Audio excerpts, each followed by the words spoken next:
Hi, I'm Pranamya and welcome back to Pages of the Globe.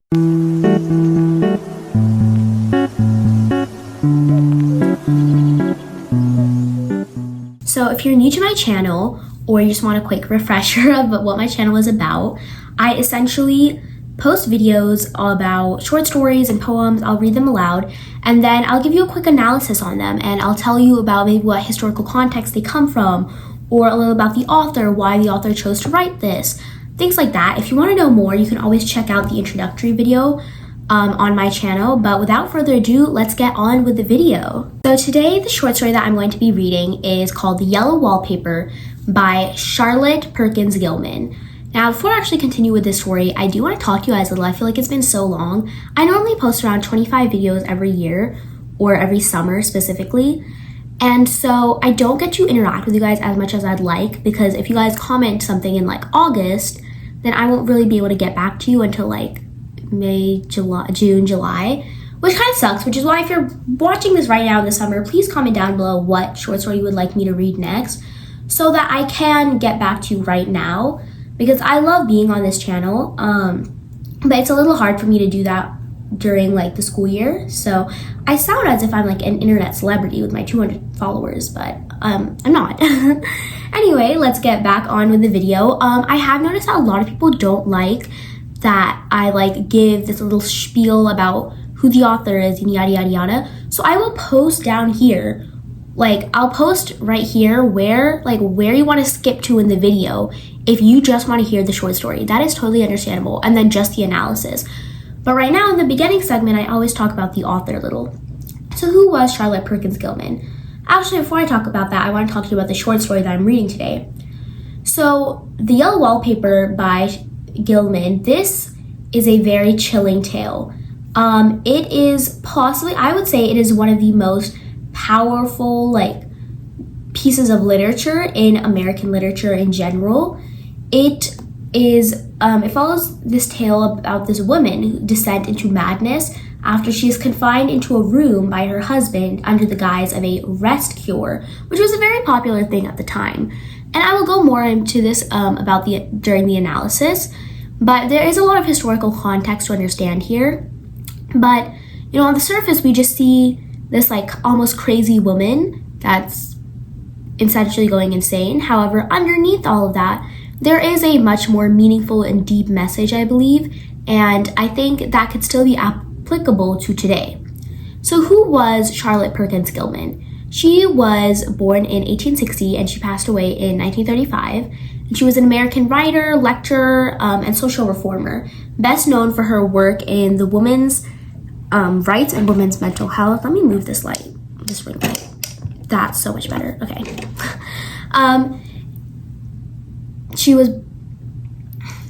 So who was Charlotte Perkins Gilman? Well, she was born in 1860 and she died in 1935. She was an American writer, lecturer, and social reformer, and she was best known for her work on women's rights and mental health. She was born in Hartford, Connecticut, and she faced a very difficult childhood. Her father had abandoned her family, and she was largely self-educated. She became a prominent voice in the early feminist movement, and she used her writing to challenge the traditional roles of women in society. One of her most famous works is the work that we will be reading today, The Yellow Wallpaper, published in 1892, and it was inspired by her own experience with postpartum depression and this, at the time, very popular rest cure, which was prescribed by doctors, which required women to essentially avoid all mental and creative activity, which was a treatment she later condemned. She very strongly believed in women's economic independence, and she often wrote about the need for social reform, especially in how women were treated in marriage, medicine, and labor. Her later works, like Women in Economics, published in 1898, also reflect her push for gender equality and progressive thought. She was an advocate for change throughout her entire life, and she used both fiction and nonfiction as a way to essentially explore feminist ideas. And she was well ahead of her time, and I'm so excited to read this short story with you. So without further ado, let's get on with the video. Remember to like, share, subscribe, and comment down below what short story you would like me to read next. The Yellow Wallpaper by Charlotte Perkins Stetson. It is very seldom that mere ordinary people like John and myself secure ancestral halls for the summer. A colonial mansion, a hereditary estate, I would say a haunted house, and reach the height of romantic felicity. But that would be asking too much of fate. Still, I will proudly declare that there is something queer about it. Else, why should it be let so cheaply? And why have stood so long untenanted? John laughs at me, of course, but one expects that in marriage. John is practical in the extreme. He has no patience with faith, an intense horror of superstition, and he scoffs openly at any talk of things not to be felt and seen and put down in figures. John is a physician, and perhaps, I would not say it to a living soul, of course, but this is a dead paper, and great relief to my mind. Perhaps that is one reason I do not get well faster. You see, he does not believe I am sick, and what can one do? If a physician of high standing and one's own husband assures friends and relatives that there is really nothing the matter with one but temporary nervous depression, a slight hysterical tendency, what is one to do? My brother is also a physician and also of high standing, and he says the same thing. So I take phosphates or phosphites, whichever it is, and tonics and journeys and air and exercise, and am absolutely forbidden to work until I am well again. Personally, I disagree with their ideas. Personally, I believe that congenial work with excitement and change would do me good. But what is one to do? I did write for a while in spite of them, but it does exhaust me a good deal, having to be so sly about it, or else meet with heavy opposition. I sometimes fancy that in my condition, if I had less opposition and more society and stimulus, but John says the very worst thing I can do is think about my condition, and I confess it always makes me feel bad. So I will leave it alone and talk about the house. The most beautiful place. It is quite alone, standing well back from the road, quite 3 miles from the village. It makes me think of English places that you read about, for there are hedges and walls and gates that lock and lots of separate little houses for the gardeners and people. There's a delicious garden. I never saw such a garden. Large and shady, full of box-bordered paths and lined with long grape-covered arbors with seats under them. There were greenhouses, too, but they are all broken now. There was some legal trouble, I believe, something about the heirs and the co-heirs. Anyhow, the place has been empty for years. That spoils my ghostliness, I'm afraid, but I don't care. There's something strange about the house, I can feel it. I even said so to John one moonlight evening, but he said what I felt was a draught and shut the window. I get unreasonably angry at John sometimes. I'm sure I never used to be so sensitive. I think it's due to this nervous condition. But John says if I feel so, I shall neglect proper self-control. So I take pains to control myself, before him at least, and that makes me very tired. I don't like our room one bit. I wanted one downstairs that opened on the piazza and had roses all over the window and such pretty old-fashioned chintz hangings. But John would not hear of it. He said there was only one window and not room for 2 beds, and no near room for him if he took another. He is very careful and loving, and hardly lets me stir without special direction. I have a scheduled prescription for each hour in the day. He takes all care from me, and so I feel basely ungrateful not to value it more. He said we came here solely on my account, that I was to have perfect rest and all the air I could get. Your exercise depends on your strength, my dear, said he, and your food somewhat on your appetite, but air you can absorb all the time. So we took the nursery at the top of the house. It is a big, airy room, the whole floor nearly, with windows that look all ways, and air and sunshine galore. It was a nursery first, then playroom, then gymnasium, and I should judge, for the windows are barred for little things, and there are rings and things in the room. The paint and paper look as if a boys' school had used it. It's stripped off, the paper, in great patches all around the head of my bed, about as far as I can reach, and in a great place on the other side of the room low down. I never saw a worse paper in my life. One of those sprawling, flamboyant patterns committing every artistic sin. It is dull enough to confuse the eye in the following, pronounced enough to constantly irritate and provoke study, and when you follow the lame, uncertain curves For a little distance, they suddenly commit suicide, plunge off at outrageous angles, destroy themselves in unheard of contradictions. The color is repellent, almost revolting, a smoldering, unclean yellow, strangely faded by the slow turning sunlight. It is a dull yet lurid orange in some places, a sickly sulphur tint in others. No wonder the children hated it. I should hate it myself if I had to live in this room long. There comes John, and I must put this way. He hates to have me write a word. We have been here 2 weeks, and I haven't felt like writing before since the first day. I'm sitting by the window now, up in this atrocious nursery, and there is nothing to hinder my writing as much as I please, save lack of strength.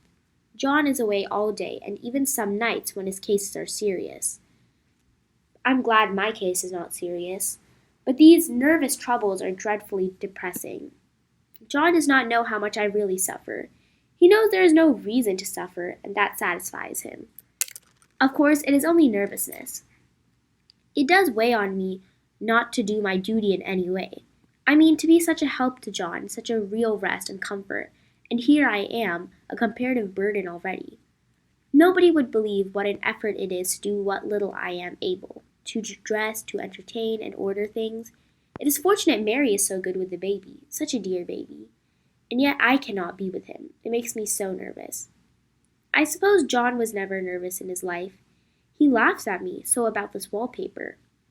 At first he meant to repaper the room, but afterwards he said I was letting it get the better of me, and that nothing was worse for a nervous patient to give way to such fancies.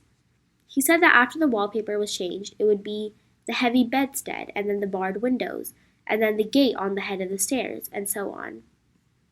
You know, the place is doing you good, he said, and really, dear, I don't have a care to renovate the house, just for 3 months of rental. Then let's go downstairs, I said. There are such pretty rooms there. Then he took me into his arms and called me a blessed little goose, and said he would have to go down cellar if I wished, and have it whitewashed into the bargain. But he is right enough about the beds and windows and things. It is an airy and comfortable room, and anyone need wish, and of course, I would not be so silly as to make him uncomfortable just for a whim. I'm really quite fond of the big room, all but that horrid paper. Out of one window I can see the garden, those mysterious deep-shaded arbors, the riotous, old-fashioned flowers and bushes and gnarly trees. Out of another I get a lovely view of the bay and a little private wharf belonging to the estate. There is a beautiful shaded lane that runs down there from the house. I always fancy I see people walking in these numerous paths and arbors, but John has cautioned me not to give way to fancy in the least. He says that with my imaginative power and the habit of story-making, a nervous weakness like mine is sure to lead all manner of excited fancies, and that I ought to use my will and good sense to check the tendency. So I try. I think sometimes that if I were only well enough to write, a little it would relieve the press of ideas and rest me. But I find I get pretty tired when I try. It is so discouraging not to have any advice and companionship about my work. When I get really well, John says we will visit Cousin Henry and Julia down for a long visit. But he says that he would as soon put fireworks in my pillowcase as to let me have those stimulating people about now. I wish I could get well faster, but I must not think about that. This paper looks to me as if it knew what a vicious influence it had. There is a recurrent spot where the pattern lolls like a broken neck, and 2 bulbous eyes stare at you upside down. I get positively angry with the impertinence of it and the everlastingness. Up and down and sideways they crawl, and those absurd, unblinking eyes are everywhere. There's one place where 2 breadths didn't match, and the eyes go all the way up and down the line, one a little higher than the other. I never saw so much expression in an inanimate thing before, and we all know how much expression they have. I used to lie awake as a child and get more entertainment and terror out of blank walls and plain furniture than most children could find in a toy store. I remember what a kindly wink the knobs of our big old bureau used to have, and there was one chair that always seemed like a strong friend. I used to feel that if any other things looked too fierce, I could always hop into that chair and be safe. The furniture in this room is no worse than the inharmonious, however, for we had to bring it all from downstairs. I suppose when this was used as a playroom, they had to take the nursery things out, and no wonder. I never saw such ravages as the children have made here. The wallpaper, as I said before, is torn off in spots, and it sticketh closer than a brother. They must have had perseverance as well as hatred.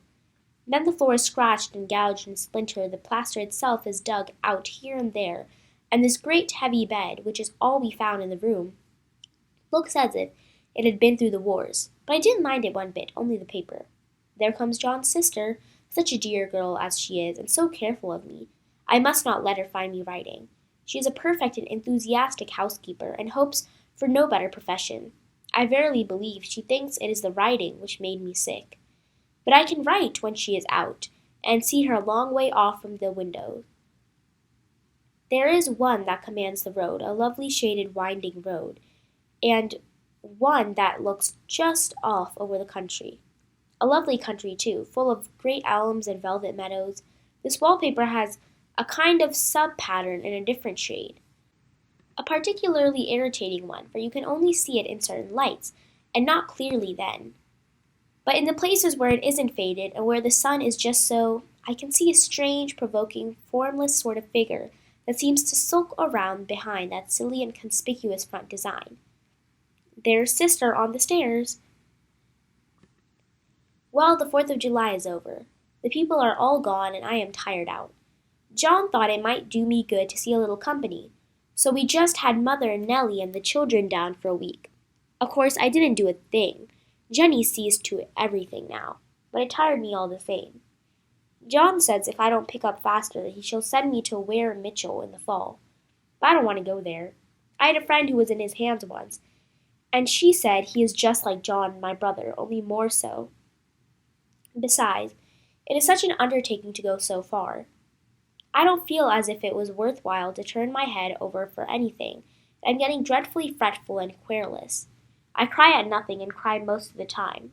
Of course I don't when John is here or anybody else, but when I am alone. And I am alone a good deal just now. John is kept in town very often by serious cases, and Jenny is good and lets me be alone when I want her to. So I walk a little in the garden or down that lovely lane, sit on the porch under the trees, and lie down here a good deal. I'm getting really fond of the room in spite of the wallpaper. Perhaps because of the wallpaper. It dwells in my mind so. I lie here on this great immovable bed, it is nailed down, I believe, and follow that pattern for about an hour. It is as good as gymnastics, I assure you. I start, we'll say, at the bottom, down in the corner, over there where it has not been touched. And I determine for the 1,000th time that I will follow that pointless pattern to some sort of conclusion. I know a little of the principle of the design, and I know this thing was not arranged on any laws of radiation or alternation or repetition or symmetry or anything else that I've ever heard of. It is repeated, of course, by breaths, but nothing otherwise. Looked at in one way, each breath stands alone. The bloated curves and flourishes, a kind of debased Romanesque with delirium tremens, go waddling up and down in isolated columns of fatuity. But on the other hand, they connect diagonally, and the sprawling outlines run off in great slanting waves of optic horror, like a lot of wallowing seaweeds in full chase.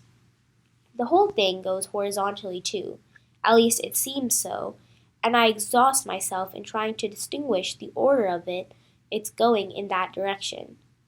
They have used a horizontal breadth for a frieze, and that adds wonderfully to the conclusion.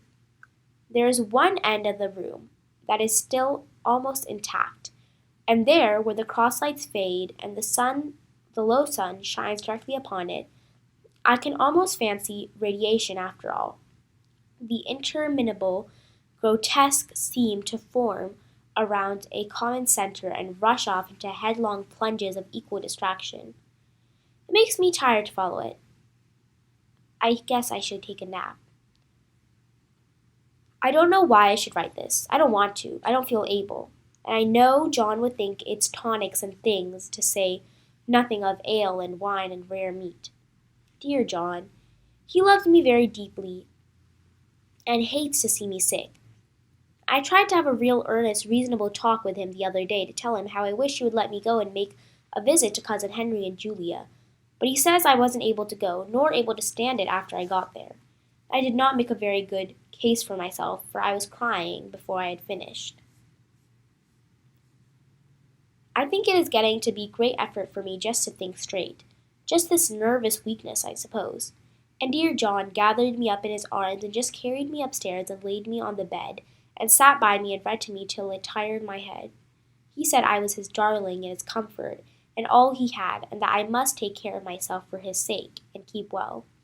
He says no one but myself can help me get out of it, and that I must use my will and self-control, and not let any silly fancies run away from me. There is one comfort, the baby is well and happy, and does not have to occupy this nursery with this horrible wallpaper. If we had not used it, that blessed child would have. What a fortunate escape! Why, I wouldn't have a child of mine, such an impressionable little thing, live in such a room for worlds. I never thought about it before, but it's lucky that John kept me here after all. I can stand it so much easier than a baby, you see. Of course, I never mention it to them any more. I am too wise. But I keep watch of it all the same. There are things in that paper that no one knows but me, or ever will. Behind that outside pattern, the dim shapes get clear every day. It is always the same shape, only very numerous.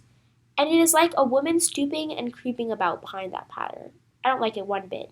I began to think, I wish John would take me away from here. It's so hard to talk to John about my case, because he is so wise, and because he loves me so. But I tried it last night. It was moonlight, and the light shines in all around just as the sun does. I hate to see it sometimes. It creeps so slowly and always comes in by one window or another. John was asleep, and I hated to waken him, so I kept still and watched the moonlight on that undulating wallpaper till I felt creepy. The faint figures behind seemed to shake the pattern, just as if she wanted to get out. I got up softly and went to feel and see if the paper did move, and when I came back, John was awake. "What is it, little girl?" he said. "Don't go walking about like that. You'll get cold." I thought it was a really good time to talk, so I told him I really was not gaining here, and that I wished he would take me back. "Why, darling," said he, "our lease will be up in 3 weeks, and I can't see how to leave before. The repairs are not done at home, and I cannot possibly leave town just now. Of course, if you were in any danger, I could and would. But you really are better, dear, whether you can see it or not. I am a doctor, dear, and I know. You're gaining flesh and color, and your appetite is better, and I really feel much easier about you." "I don't weigh more," said I, "nor as much, and my appetite may be better in the evening when you are here, but is worse in the morning when you are away." "Bless her little heart," said he with a big hug. "She shall be as sick as she pleases. But now let's improve the shining hours by going to sleep and talk about this in the morning." "And you won't go away?" I asked gloomily. "Well, how can I, dear? It's only 3 weeks more, and then we will take a nice trip of a few days while Jenny is getting the house ready. Really, dear, you are better." "Better than the body, perhaps," I began, and stopped short, for he sat up straight and looked at me with such stern, reproachful look that I could not say another word. "My darling," said he, "I beg of you, for my sake and our child's sake as well, as for your own, that you will never for one instant let that idea enter your mind. There is nothing so dangerous, so fascinating to a temperament like yours. It is a false and foolish fancy. Can you not trust me as a physician when I tell you so?" So of course I said no more on that score, and we went to sleep before long. He thought I was asleep at first, but I wasn't, and lay there for hours trying to decide whether that front pattern and the back pattern really did move together or separately. On a pattern like this, by daylight there is a lack of sequence, a defiance of law, that is a constant irritant to normal mind. The color is hideous enough, and unreliable enough, and infuriating enough, but the pattern is torturing. You think you have mastered it, but just as you get well under way in following, it turns out a back somersault, and there you are. It slaps you in the face, knocks you down, and tramples around you. It is like a bad dream. The outside pattern is a florid arabesque, reminding one of a fungus. If you can imagine a toadstool in joints, an interminable string of toadstools budding and sprouting in endless convolutions, why, that is something like it. That is sometimes. There is one marked peculiarity about this paper, one thing nobody seems to notice but myself, and that is that it changes as the light changes. When the sun shoots in through the east window, I always watch for that first long, straight ray. It changes so quickly that I can never quite believe it. That is why I watch it always. By moonlight, the moon shines in all night, when there is a moon. I wouldn't know it was the same paper. At night, in any of light, in twilight, candlelight, lamplight, and worst of all by moonlight, it comes bars. The outside pattern, I mean, and the woman behind it is as plain as can be. I didn't realize for a long time what that thing was that showed from behind, and that did sub-pattern, but now I am quite sure it is a woman. By daylight she is subdued, quiet. I fancy that it is the pattern that keeps her so still. It is so puzzling. It keeps me up by the hour. I lie down ever so much now. John says it is good for me, and to sleep all that I can. Indeed, he started the habit by making me lie down for an hour after each meal. It is a very bad habit, I am convinced, for you see, I don't sleep, and that cultivates deceit, for I don't tell them I awake. Oh no, the fact is that I'm getting a little afraid of John. He seems very queer sometimes, and even Jenny has an inexplicable look. It strikes me occasionally, just as a scientific hypothesis, that perhaps it is the paper. I have watched John, when he did not know I was looking, and come into the room suddenly on the most innocent excuses, and I have caught him several times looking at the paper, and Jenny too. I caught Jenny with her hand on it once. She didn't know I was in the room, and when I asked her in a quiet, very quiet voice, with the most restrained manner possible what she was doing with the paper, she turned around as if she had been caught stealing, and looked quite angry, and asked me why I should frighten her so. Then she said that the paper stained everything it touched, and she had found yellow smooches on all of my clothes and John's, and she wished we would be more careful. Did that not sound innocent? But I know she was studying that pattern, and I am determined that nobody shall find it out but myself. Life is a very much more exciting thing than it used to be. You see, I have something more to expect, something to look forward to watch. I really do eat better and am more quiet than I was. John is so pleased to see me improve. He laughed a little the other day and said I seemed to be flourishing in spite of my wallpaper. I turned it off with a laugh. I had no intention of telling him it was because of the wallpaper. He would make fun of me. He might even want to take me away. I don't want to leave now until I have found it. There is a week more, and I think that will be enough. I am feeling ever so much better. I don't sleep much at night, for it is so interesting to watch developments, but I sleep a good deal in the daytime. In the daytime it is tiresome and perplexing. There are always new shoots on the fungus, new shades of yellow all over it. I can't keep count of them, though I have tried conscientiously. It is the strangest yellow, that wallpaper. It makes me think of all the yellow things I ever saw, not beautiful ones like buttercups, but old, foul, yellow things. But there is something else about it, the paper. The smell. I noticed it the moment we came into the room, but with so much air and sun it was not bad. Now that we've had a week of fog and rain, and whether the windows are open or not, the smell is here. It creeps all over the house. I find it hovering in the dining room hall, sulking in the pattern, hiding in the hall, lying in wait for me on the stairs. It gets into my hair. Even when I go to ride, if I turn my hair and suddenly surprise it, there is that smell. Such a peculiar odor, too. I have spent hours trying to analyze it, to find what it smelled like. It's not that bad, at first, and very gentle, but quite the subtlest, most enduring odor I've ever met. In this damp weather it is awful. I wake up at night and find it hanging over me. It used to disturb me at first. I thought seriously of burning the house to reach the smell, but now I am used to it. The only thing I can think of is the color of that paper, a yellow smell. There is a very funny mark on this wall, low down near the mopboard. A streak that runs around the room. It grows behind every piece of furniture except the bed, a long straight, even smooch, as if it had been rubbed over and over. I wonder how it was done and who did it and what they did it for. Round and round and round and round and round, it makes me dizzy. I really have discovered something at last. Though watching, and so much at night, when it changes so, I have finally found out. The front pattern does move, and no wonder. The woman behind it shakes it. Sometimes I think that there are a great many women behind, and sometimes only one. And she crawls around fast, and her crawling shakes it all over. Then, in the very bright spots, she keeps still, and in the very shady spots, she just takes hold of the bars and shakes them hard. And she is all the time trying to climb through, but nobody could climb through the pattern. It strangles so. I think that is why it has so many heads. They get through, and the pattern strangles them off and turns them upside down and makes their eyes white. If the heads were covered or taken off, it would not be half bad. I think that woman gets out in the daytime, and I'll tell you why. Privately, I've seen her. I can see her come out of every one of my windows. It is the same woman I know, for she is always creeping, and most women do not creep by daylight. I see her in that long shaded lane creeping up and down. I see her in those dark grape arbors creeping all around the garden. I see her on that long road under the trees, creeping along, and when a carriage comes, she hides under the blackberry vines.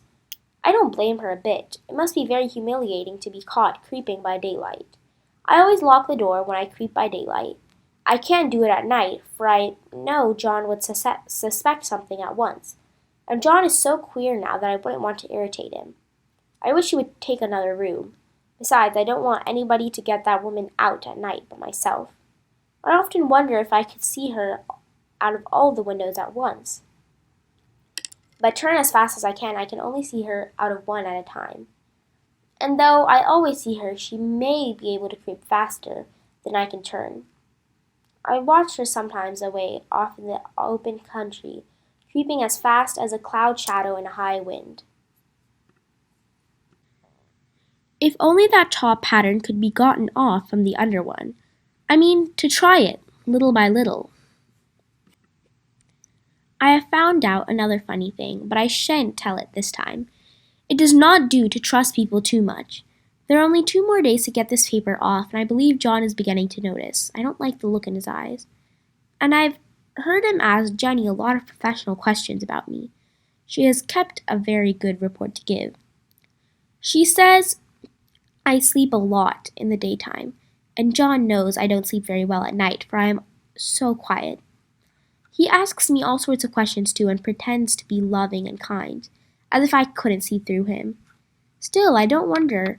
He acts so, sleeping under this paper for 3 months. It only interests me, and I feel sure Josh and Jenny are secretly affected by it.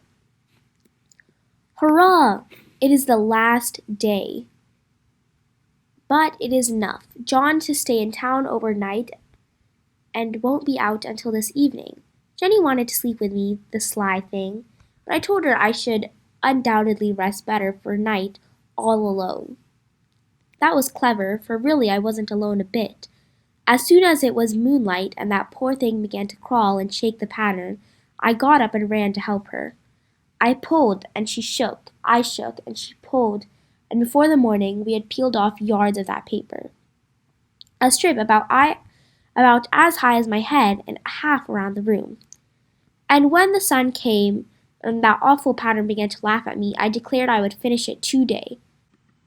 We go away tomorrow, and they are moving all my furniture down again to leave things as they were before. Jenny looked at the wall in amazement, but I told her merrily that I did it out of pure spite at the vicious thing. She laughed and said she wouldn't mind doing it herself, but I mustn't get tired. How she betrayed herself at that time. But I am here, and no person touches this paper but me, not alive. She tried to get me out of the room. It was too patent. But I said it was so quiet and empty and clean now that I believed I would lie down again and sleep all I could, and to not wake me, even for dinner, I would call when I woke. So now she is gone, and the servants are gone, and the things are gone, and there is nothing left but that great bedstead nailed down, and the canvas mattress we found on it. We shall sleep downstairs tonight, and take the boat home tomorrow. I quite enjoy the room, now that it is bare again. How these children did tear about here! The bedstead is fairly gnawed, but I must get to work. I have locked the door, and thrown the key down into the front path. I don't want to go out, and I don't want anybody to come in until John comes. I want to astonish him. I've got a rope up here that even Jenny did not find. If that woman does get out and tries to get away, I can tie her. But I forgot I could not reach far out anything to stand on. The bed will not move. I tried to lift it and push it until I was lame, and then I got so angry I bit a little piece off at one corner, but it hurt my teeth. Then I started peeling all the paper I could reach standing on the floor. It sticks horribly, and the pattern just enjoys it. All of those strangled heads and bulbous eyes and waddling fungus growths just shriek with derision. I'm getting angry enough to do something desperate. To jump out of the window would be admirable exercise, but the bars are too strong to even try. Besides, I wouldn't do it. Of course not. I know well enough that a step like that is improper and might be misconstrued. I don't even like to look out of the windows, even. There are too many of those creeping women, and they creep so fast. I wonder if they all did come out of that wallpaper as I did. But I am securely fastened now by my well-hidden rope. You don't get me out of the road there. I suppose I shall have to get back behind the pattern when it comes night, and that is hard. It is so pleasant to be out in this great room and creep around as I please. I don't want to go outside. I won't, even if Jenny asks me to. For outside you have to creep on the ground, and everything is green instead of yellow. But here I can creep smoothly on the floor, and my shoulder just fits in that long smooch around the wall, so I cannot lose my way. Why, there's John at the door. It is no use, young man, you can't open it. How he does call and pound. Now he's crying for an axe. It would be a shame to break down that beautiful door. John, dear, said I in the gentlest voice, the key is down by the front steps under a plantain leaf. Then that silenced him for a few moments. Then he said, very quietly indeed, open the door, my darling. I can't, said I, the key is down by the front door under a plantain leaf. And then I said it again, several times, very gently and very slowly, and said it so often that he had to go and see. And he got it, of course, and came in. He stopped short by the door. What is the matter? He cried. For God's sake, what are you doing? I keep on creeping just the same, but I look over him over my shoulder. I've got out at last, said I, in spite of you and Jane. And I've pulled off most of the paper, so you can't put me back. Now, why should the man have fainted? But he did, right across my path by the wall, so I had to creep over him every time. The end. That was The Yellow Wallpaper by Charlotte Perkins Gilman. Now, this short story, I will begin to analyze it, but I think it is so deep. And I already talked a little bit about the historical context before, but I want to get a little bit back into it, talk about it again in a deeper level. So first, let's go through like a quick overview of the story, essentially.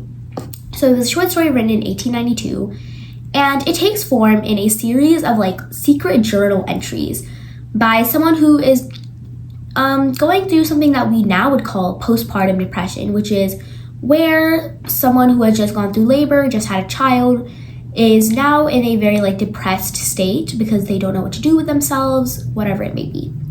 Her husband, John, is a doctor or physician, and he prescribes her the rest cure, which was a very popular form of remedy at the time, which forbids a woman from working, writing, or essentially engaging in any type of mental stimulation.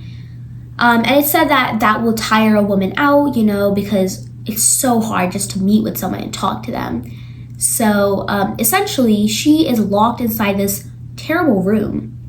And as the story progresses, this room, by the way, is a nursery. It is a nursery with very disturbing, ugly yellow wallpaper. And as the story progresses, her mental health very obviously deteriorates, and she becomes obsessed with this wallpaper. And she eventually believes that there is a woman trapped inside it.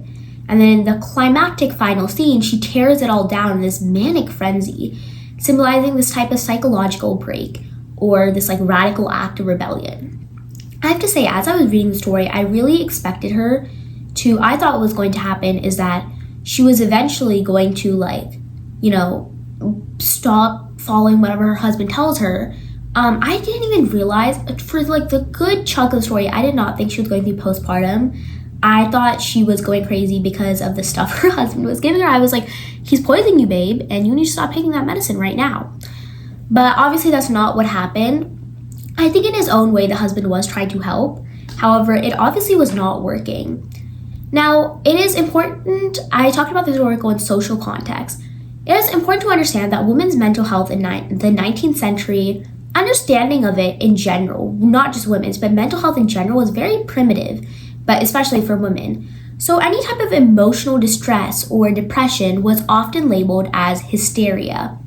And the most common treatment was rest cure, which was developed by a Dr. Silas Ware Mitchell, who Gilman actually mentions directly in this story. This treatment involved isolating women from any type of intellectual or creative activity, which often actually ended up worsening their condition. Gilman herself actually underwent this type of cure, or this type of treatment, after experiencing postpartum, and later condemned it as harmful, writing the yellow wallpaper as a form of protest. The role of women also in this like Victorian era, they were expected to be very submissive, domestic, emotionally delicate.